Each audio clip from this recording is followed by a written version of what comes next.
भगवान हो या ना हो इससे मुझे कोई फर्क नहीं पड़ता। ये तो इंश्योरेंस वालों ने कहा कि भगवान ने तुम्हारी दुकान गिराई है या भगवान की वजह से मेरी दुकान गिरी है, तो मैंने कहा ठीक है, भगवान मुझे उसके पैसे दे दे, केस खत्म। लेकिन भगवान तुम्हारी दुकान क्यों गिराएंगे? मूर्ख कहीं का। स्वामी जी प्लीज, जो कुछ भी कहना है विटनेस बॉक्स में आकर कहें।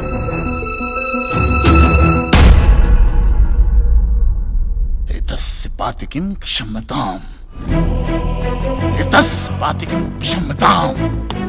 ईश्वर इसके पापों को क्षमा करे। भगवान तुम्हारी दुकान क्यों गिराएंगे? मैं भी तो वही कह रहा हूं, भगवान मेरी दुकान क्यों गिराएंगे? उनको तो बहुत और भी इंपॉर्टेंट काम होते होंगे। तो आप ये इंश्योरेंस वालों से कह के मेरे पैसे दिला दीजिए, बात खत्म हो जाती है। इंश्योरेंस कंपनी भी आपके पैसे क्यों दे? इंश्योरेंस के टर्म्स एंड कंडीशंस पर आपकी साइन है। Exhibit number 1 sir. बस तो मिलोड फिर मुझे भगवान को ही पकड़ना पड़ेगा। तो फिर बुलाइए वो राम जी, शिव जी, गणपति, जिससे भी आपकी पड़ती है।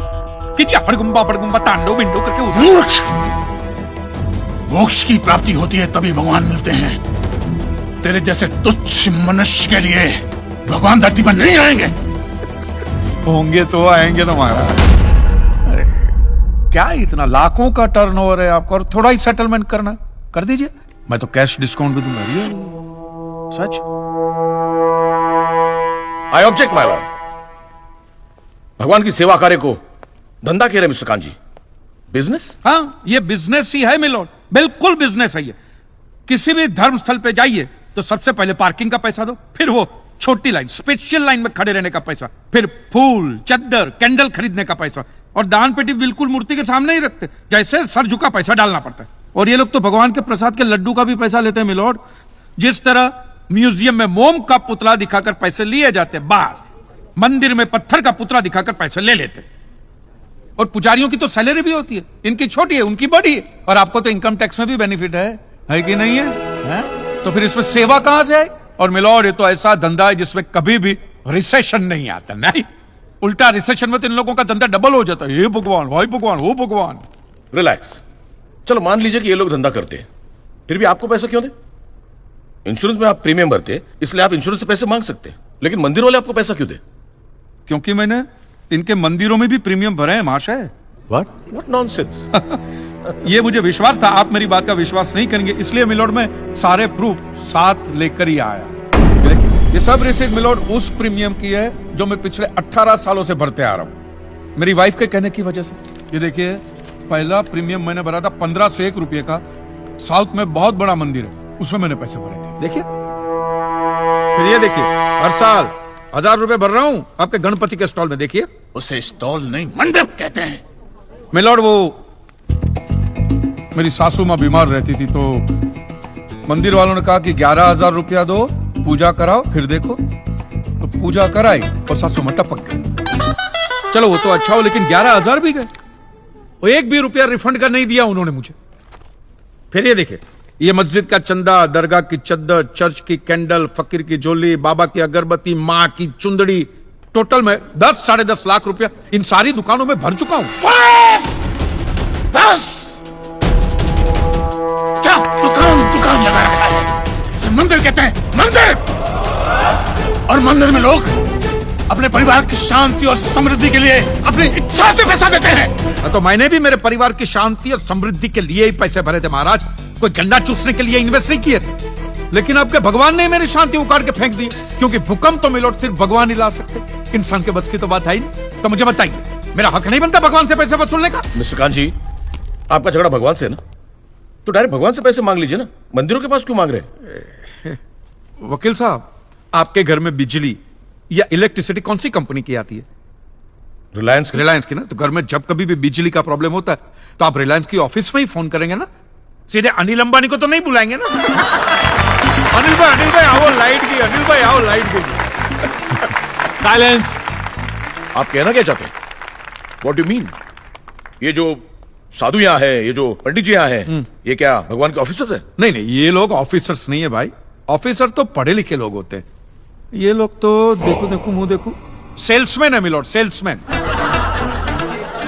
भगवान के कलेक्शन एजेंट है, क्योंकि इन्होंने भगवान की फ्रेंचाइजी ली। न्यायाधीश महोदय, ये मनुष्य नास्तिक है।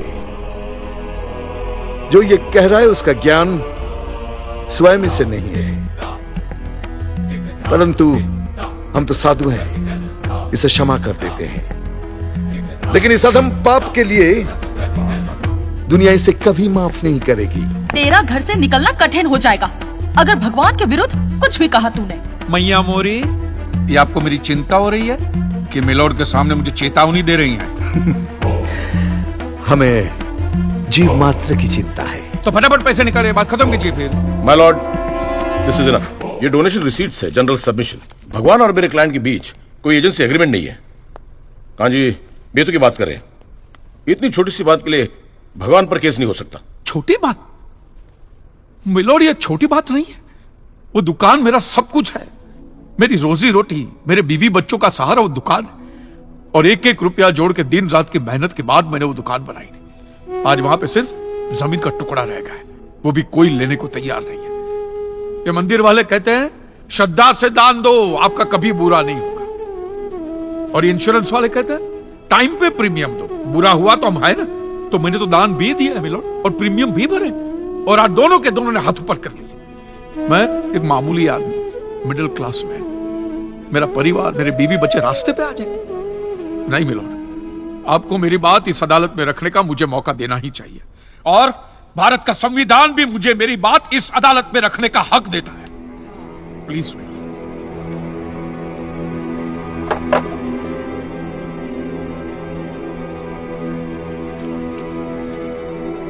एक मिडिल क्लास बिजनेसमैन के लिए 1 करोड़ रुपए बहुत बड़ी रकम होती है, और खास तौर से सवाल जब उसके सर्वाइवल का हो। इसलिए यह अदालत कांजीलाल जी के मुकदमे को एक्सेप्ट करती है।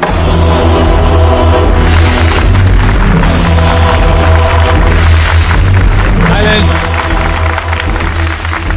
और सारे एविडेंस और आर्गुमेंट्स को अच्छी तरह एग्जामिन करने के बाद यह फैसला देगी कि मिस्टर कांजीलाल को इनके पैसे मिलेंगे या नहीं। अगर मिलेंगे तो कौन देगा, इंश्योरेंस कंपनी या फिर मंदिर। Court is adjourned for the day.